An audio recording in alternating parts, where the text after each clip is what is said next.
Hi friends, this is Poonam Kashyap. Welcome to history made simple. तो friends चलिए जो हमने शुरू किया है बस उसको ख़त्म किया जाए जल्दी से जल्दी, क्योंकि एग्ज़ाम का पता नहीं कब होगा क्या होगा।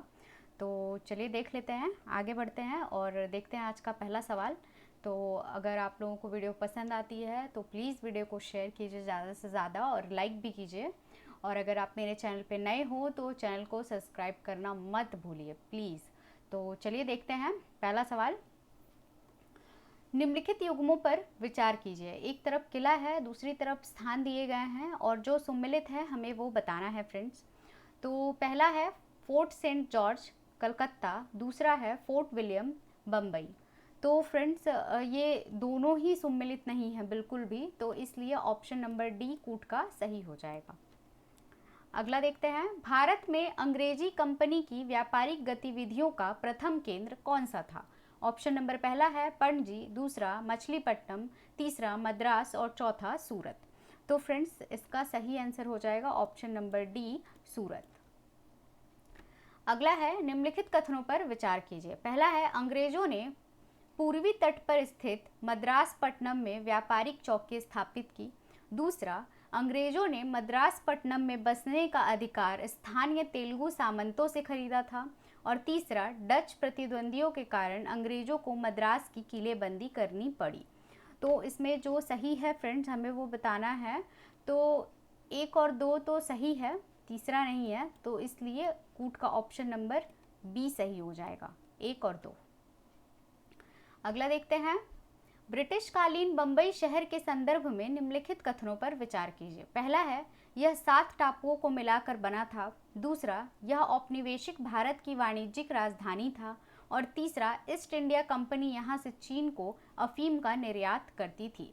इसमें जो सही है फ्रेंड्स हमें वो बताना है। तो ये तीनों ही बिल्कुल सही है, तो इसलिए ऑप्शन नंबर डी सही हो जाएगा। अगला देखते हैं, निम्नलिखित में से किस शहर को अंग्रेजों ने भारत का सरताज कहा। ऑप्शन नंबर पहला है सूरत, दूसरा बम्बई, तीसरा मद्रास और चौथा है बंगाल। तो फ्रेंड्स इसका सही आंसर हो जाएगा ऑप्शन नंबर बी बम्बई। अगला है, निम्नलिखित कथनों पर विचार कीजिए। पहला है, पुर्तगालियों ने जब गोवा पर अधिकार किया तब वायसराय अल्फांसो डी अल्बुर्क था। दूसरा, 16वीं सदी के आरंभ में पुर्तगालियों ने फारस की खाड़ी में स्थित हामुर्ज से लेकर मलाया में स्थित मलक्का तक एशिया के पूरे समुद्र तट पर कब्जा कर लिया था। तीसरा है, दक्षिण भारत के तटीय क्षेत्रों में कब्जा करने के कारण पुर्तगालियों को मुगलों के साथ संघर्ष करना पड़ा। इसमें जो सही है फ्रेंड्स हमें वो बताना है। तो पहला दूसरा दोनों बिल्कुल सही है, तो इसलिए ऑप्शन नंबर ए सही हो जाएगा इस हिसाब से, एक और दो। क्योंकि मुगलों का दक्षिण साम्राज्य पर अधिकार तो बिल्कुल भी नहीं था, इसके बारे में पढ़ा ही होगा आप लोगों ने और मैंने पिछली वीडियोस में भी बताई हुई है। तो चलिए देखते हैं आगे।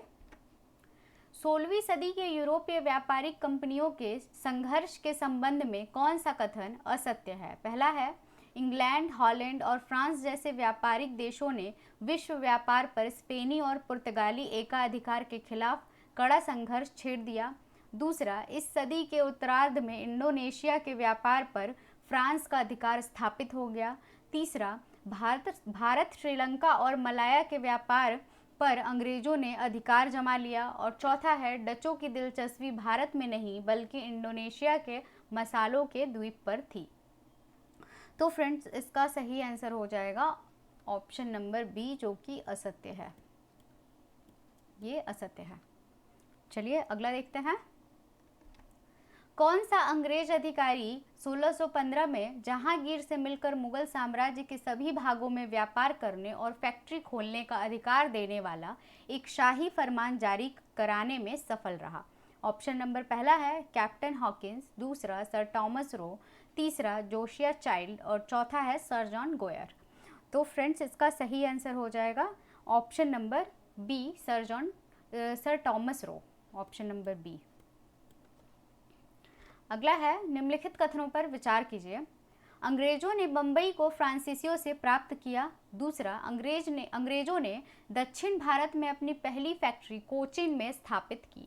इसमें जो सही है फ्रेंड्स हमें वो बताना है। तो ये दोनों ही सही नहीं है, तो इसलिए ऑप्शन नंबर डी, ना तो 1 और ना ही 2 सही हो जाएगा।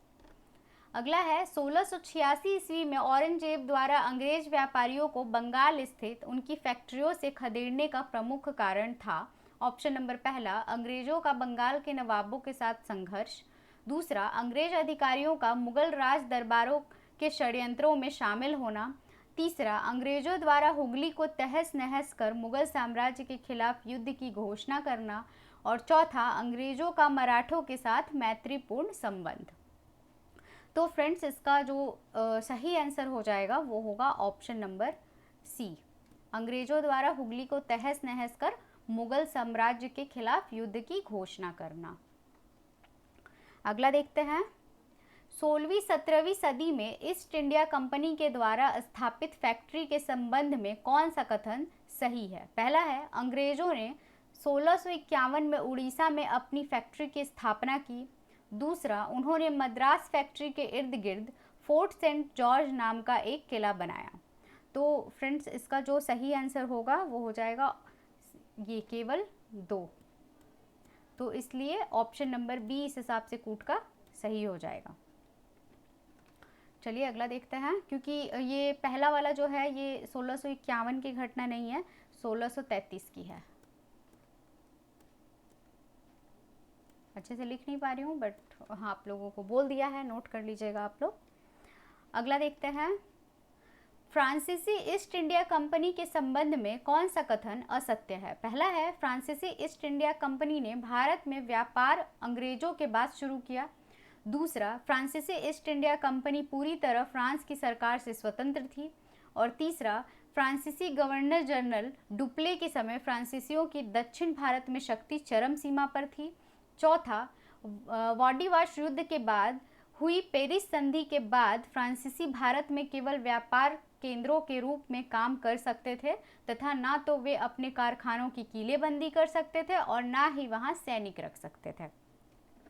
तो फ्रेंड्स इसका जो सही आंसर होगा जो कि असत्य है वो है ऑप्शन नंबर बी, क्योंकि फ्रांसीसी ईस्ट इंडिया कंपनी जो है वो पूरी तरह से फ्रांस सरकार के से स्वतंत्र नहीं थी बल्कि पूरी तरह से निर्भर थी उनके ऊपर। तो चलिए अगला देखते हैं, भारत में ब्रिटिश राजनीतिक सत्ता का आरंभ किस युद्ध से माना जाता है? ऑप्शन नंबर पहला है बक्सर के युद्ध से। दूसरा, पानीपत की तीसरी लड़ाई से। तीसरा, प्लासी के युद्ध से। और चौथा, अंबूर के युद्ध से। तो फ्रेंड्स इसका सही आंसर हो जाएगा ऑप्शन नंबर सी, प्लासी के युद्ध से। अगला है, 1717 में मुगल सम्राट द्वारा ब्रिटिश ईस्ट इंडिया कंपनी को दिए गए शाही फरमान से कौन से अधिकार प्राप्त हुए? पहला है, कंपनी को बिना कर चुकाए बंगाल से अपने सामान के आयात निर्यात की छूट प्राप्त हो गई। दूसरा, भारतीय व्यापारियों एवं कंपनी के कर्मचारियों के निजी व्यापार के लिए कर की दर एक समान थी। और तीसरा है, कलकत्ता से होने वाले व्यापार पर कर वसूलने का अधिकार कंपनी को प्राप्त हो गया।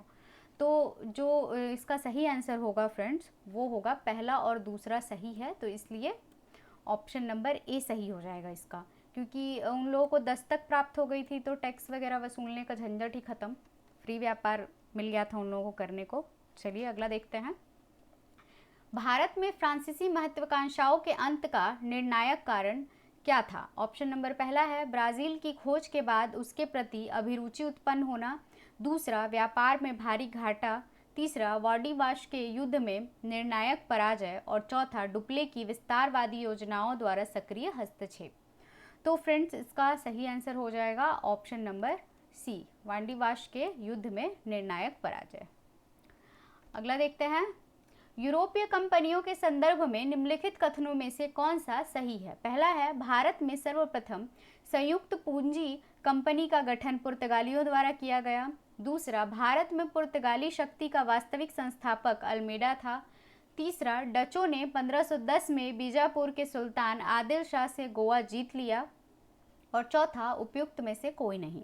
तो फ्रेंड्स इसका सही आंसर हो जाएगा ऑप्शन नंबर डी, उपयुक्त में से कोई नहीं। अगला देखते हैं, ईस्ट इंडिया कंपनी के संदर्भ में निम्नलिखित घटनाओं पर विचार कीजिए। पहला है, कंपनी के मुख्यालय का सूरत से बंबई हस्तांतरण। दूसरा, कंपनी द्वारा बालासोर में कारखाने की स्थापना।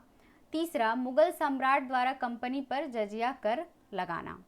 तो फ्रेंड्स इसे चलिए अरेंज कर लेते हैं हम लोग। तो पहले तो हो जाएगा कंपनी द्वारा बालासोर में कारखाने की स्थापना।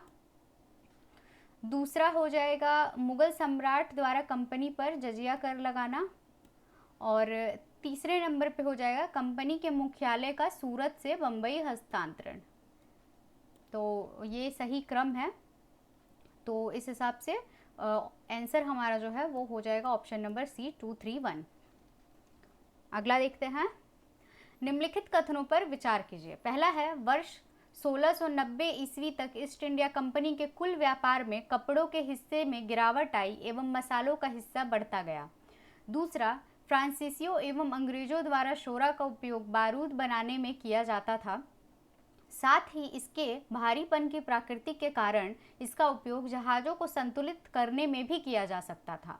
तीसरा है, 17वीं शताब्दी के अंत में यूरोपीय बाजार में कच्चे रेशम की मांग में बढ़ोतरी देखी गई। तो इसमें जो सही नहीं है हमें वो बताना है फ्रेंड्स। तो ये पहला वाला सही नहीं है, तो इसलिए कूट का ऑप्शन नंबर ए सही हो जाएगा, केवल एक। अगला है, भारत में डच औपनिवेशीकरण के संबंध में निम्नलिखित कथनों पर विचार कीजिए। पहला है, 1605 में मसूलीपट्टनम में पहला डच कारखाना स्थापित किया गया। दूसरा, 1759 में बेदरा की लड़ाई में अंग्रेजों के हाथों उनकी निर्णायक हार हुई। इस लड़ाई में अंग्रेजों का नेतृत्व रॉबर्ट क्लाइव ने किया था। और तीसरा, बिगड़ती आर्थिक स्थिति, अत्यधिक केंद्रीकरण, मसाला व्यापार को प्राथमिकता और अंग्रेजों की तुलना में कमज़ोर नौसेना डचों के पतन के प्रमुख कारण थे। तो इसमें जो सही है फ्रेंड्स हमें वो बताना है। तो ये तीनों ही बिल्कुल सही है, तो इसलिए ऑप्शन नंबर डी कूट का सही हो जाएगा। अगला देखते हैं। भारत में यूरोपियों के आगमन के संबंध में निम्नलिखित कथनों पर विचार कीजिए। पहला है, डच खोजकर्ताओं ने भारत में यूरोपियों के आगमन का मार्ग प्रशस्त किया था। दूसरा, भारत के समुद्री मार्गों पर एकाधिकार स्थापित करने के लिए पुर्तगालियों ने ब्लू वाटर पॉलिसी अपनाई। तो जो इसमें सही नहीं है वो बताना है फ्रेंड्स। तो ये पहला वाला सही नहीं है, तो इसलिए ऑप्शन नंबर ए केवल एक सही हो जाएगा, क्योंकि ये डच नहीं पुर्तगाली खोजकर्ता थे। अगला देखते हैं। निम्नलिखित में से कौन से कारण पुर्तगालियों द्वारा पूर्व में व्यापार पर एकाधिकार और प्रभुत्व को बनाए रखने में अक्षमता के लिए उत्तरदायी हैं? ऑप्शन नंबर पहला है, पुर्तगाली व्यापारियों को स्थावर कुलीन तंत्र की तुलना में कम शक्ति और प्रतिष्ठा प्राप्त थी। दूसरा, पोत परिवहन के विकास में वे पिछड़ गए थे। और तीसरा, पुर्तगाली ईसाईयत के लिए जबरन धर्मांतर में लिप्त थे।